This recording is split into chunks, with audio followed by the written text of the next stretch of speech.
La 39e édition de la conférence des chefs d'État et de gouvernement de l'Union africaine s'est tenue à l'Union africaine au niveau d'Addis Abeba, le siège social de l'institution, ce qui était, qu'on appelait avant l'unité africaine, l'Organisation pour l'unité africaine, qui était OIA, qui est devenue l'Union africaine, OI, dont il y a eu échange de pouvoirs, transfert de pouvoirs entre l'ancien président sortant, Alfonso Loureiro Lorenzo, et le président burundais, Evariste Ndayishimiye, dont nous souhaitons l'excellent mandat. Et nous avons quand même espoir que durant son règne, peut-être il y aura de bonnes choses qui vont se passer dans cette organisation. L'Union africaine, est-ce nécessaire de nos jours?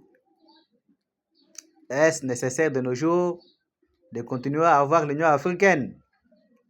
La question reste sujette à des contradictions, puisque la plupart des analystes politiques indépendants ou des juristes avérés et des relationnistes qui commandent l'actualité internationale, tous conviennent avec moi que l'Union africaine est tombée en désuétude.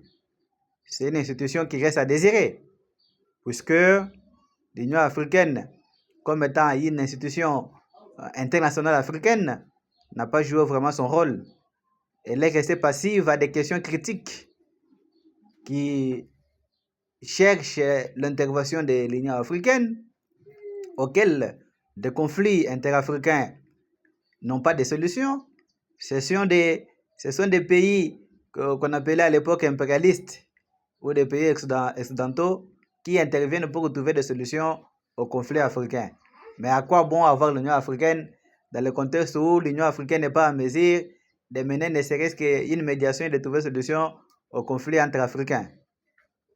Les cas le plus précédent, nous avons le conflit en Centrafrique, et le conflit en RDC, entre la RDC et le Rwanda. L'Union africaine est restée non seulement passive, mais aussi inutile.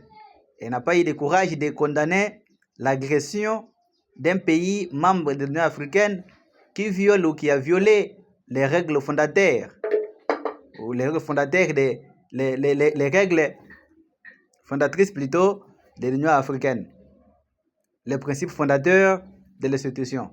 On vous parle de l'intangibilité des frontières et l'inviolabilité des territoires. Mais un pays membre de l'Union africaine se permet d'entrer sur un territoire de notre pays avec armes, munitions, hommes et dispositifs militaires importants. L'Union africaine ne serait-ce que pas condamné l'attitude, ne serait-ce pas condamné.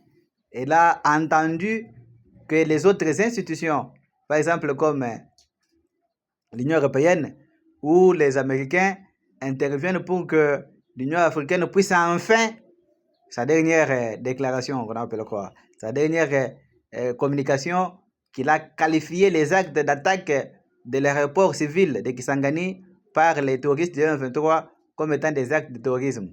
Ce qui m'a étonné, puisque le conflit a plus de 30 ans, mais l'Union africaine ne serait-ce que pas essayé, cette fois-ci, de prendre des responsabilités en main. Bon, nous espérons que la présidence du président Ndayishimiye apportera de l'eau fraîche dans cette institution, et l'institution jouera vraiment son rôle dans le conflit interafricain et mettra les continents sur les voies de développement. Ne serait-ce que cette fois-ci, nous espérons le meilleur, puisque le mandat de tous ces prédécesseurs ont presque les bilans négatifs, presque un bilan négatif.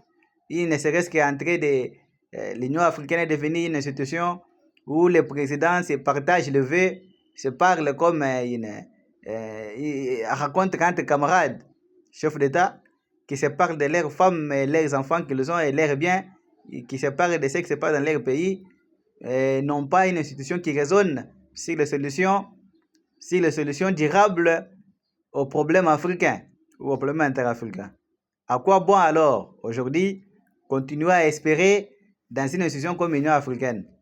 Je pense que le moment est venu de faire le bilan de cette institution et l'institution n'a pas joué vraiment suffisamment son rôle et elle mérite d'être remplacée par une nouvelle institution avec des nouvelles règles qui sont à même de pallier à des difficultés africaines.